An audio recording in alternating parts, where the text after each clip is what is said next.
خش يا رجاله، المكان مكانكم، خش تعالوا. بيت يا عم وانا غريب. قلبي يا كيمو. حبيبنا يا برنس.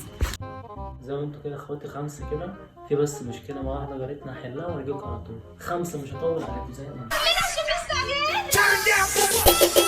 واحدة جارتهم. يا عم سيبك انت من الكلام ده، هما مشاكلهم وبيحلوها مع بعض. يا عم احنا مالنا، احنا ضيوف. منورين يا رجاله. يا مشكلتي دي يا استاذ انت عايز تحلها؟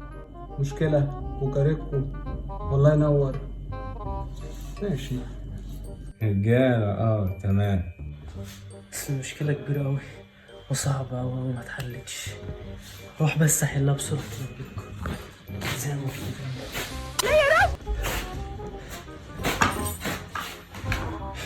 ما اعرفش المشكله كبيره قوي كده، ما اعرفش المشكله محتاجه حل قوي كده. هو في ايه جوه؟ مشاكل الجيران دي بتبقى صعبة قوي. عموما انا عندي خبرة في الموضوع ده، سيبني احل معاك. والنبي خش حل معانا، مش قادر. وفي ايه جوه؟ قلب عندك يا مورو.